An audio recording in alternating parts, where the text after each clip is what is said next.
Police presence can either generate thoughts of a powerful, authoritative agency concerned only with enforcing the law, or a professional, personable team that aims to serve its community. Fortunately for us, the Fremont and the Tri-Cities employ progressive, forward-thinking police departments, with diversity and a family-oriented presence being qualities of many of them. My time with the Newark Police Department here in Alameda County has allowed me to see the other side of law enforcement, an insider's perspective.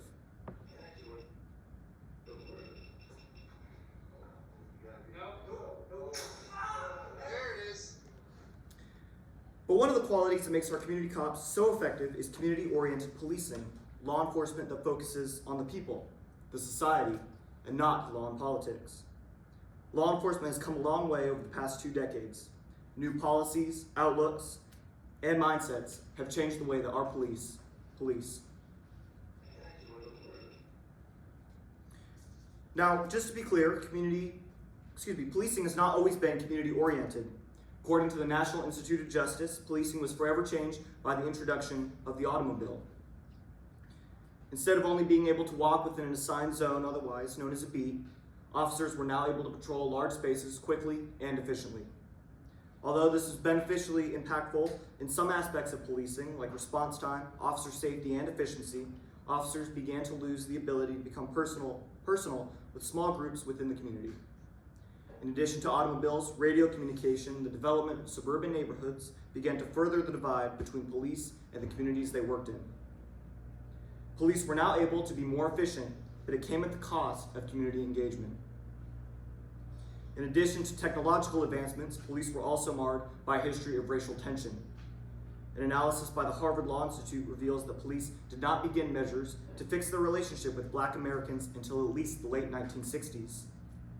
The Department of Justice also investigated this issue of a racial divide and discovered the officers that were assigned to operate in disenfranchised minority neighborhoods would often spend the majority of their shift in a vehicle isolated from the community. And as a result of those issues, the relationship with police began to deteriorate. To fix these issues, the concept of community-oriented policing began to take shape. As previously mentioned, officers were assigned a beat or a district or zone to patrol in. To improve chances of positive community engagement, the beats were refined to become more condensed and focused on specific areas of the city. Looking at the city of Newark, for example, a city with a total area of only 13 square miles, beats are fairly straightforward. Speaking from my own personal experience, the small size of Newark allows officers to become familiar with all facets of the city.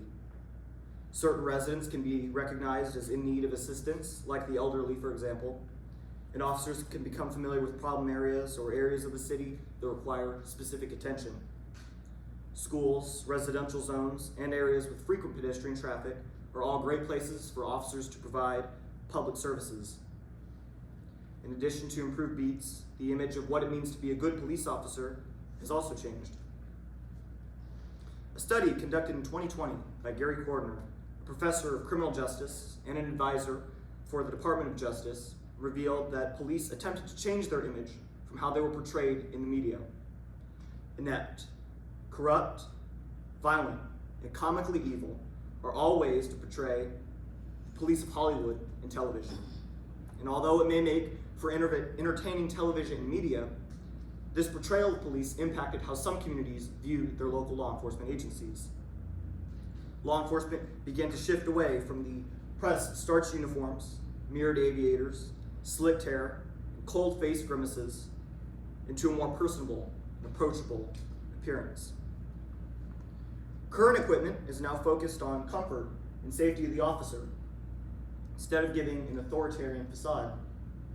Although modern technology increased the divide between law enforcement and the public, it also helped to close it.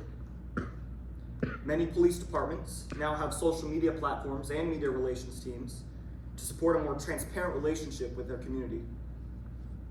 Not only do these platforms help to increase transparency and awareness, but they also help to make law enforcement appear more relatable and available for the community.